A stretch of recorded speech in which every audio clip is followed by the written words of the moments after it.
Yeah, so we're building on the external and the internal world. You know, when you get into a higher state or up where the ancestors is at, you really can't point fingers, And when you externalize life, you always got a excuse. There's no excuses, man. Everything's supposed to be plotted out internally before you actually do an action externally.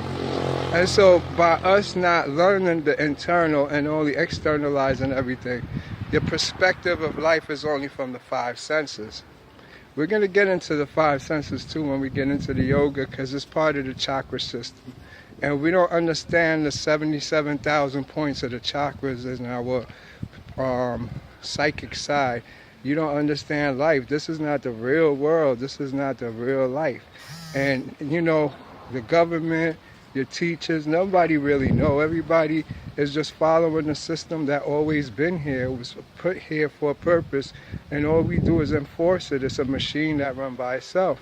So if you're dependent on the system to come and tell you, oh, UFOs is real and this is real, that will never happen. Those things is inside, and it's here to wake you up. If you could figure out these things for yourself, you deserve to be up on the higher level. Because, you see, this system that's designed through the Matrix, it's designed itself. It's self-designed. And the way to do it is from trial and error. So it knows what you need and what you're not doing. And if you don't do what you're supposed to do, it's like it's going to default you in the Matrix. Yes, brother. And so if you think you could just come here and hang out, chill, do whatever you want, and then all of a sudden ascend and get where you got to go, it don't work like that. You understand? So the faults in yourself and why the system is designed so hard and why you only see with your five senses and only could, see the world as it is a part of your awakening. When you finally get your desires out of those material world and take yourself into your inner self, you will face the first thing you're going to face, and that is your fears.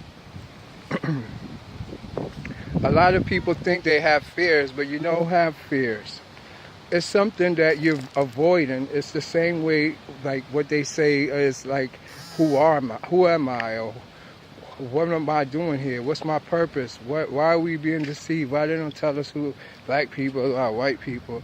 Even that statement alone, like for me today, I would stop myself there and say black, white. Who made up that? Why? How did that get in my mouth, come out my mouth? When I look at it now, white, if somebody told us that, and black, same thing, somebody told us that. It was never actual, so I don't use stuff like that because it's not actual. You understand what I'm saying? So now, back to what I was saying is like, we're curious about who we are and we can't find out who we are. And a lot of us think that, we forgot, but we didn't. They say that the body put itself in a state of amnesia on purpose because it's afraid. It's actually afraid of the soul. And so we don't forget, we purposely put ourselves in a state of amnesia so that we don't have to deal with the inner us, who we really are. Yes, cuz. All right, and by us facing who we really are, it's like you facing the God inside yourself. And so we externalize everything which makes no sense. Nothing makes sense. From the way we go to relationships, to us getting our dream house. Think about it. You will get this dream house, and you say this is what you want to do, and it's a liability for you for the rest of your life. You'll be paying for this house. And when you die, what did you gain from it? Because it still is the government. It's on the land that's not yours. You can't buy a house if you don't own the land. What kind of foolish shit would you do that? Who would do that? Think about it. If you didn't own the land, and you get the house on the land, who the fuck land you living on? University of Conscious Science, one love.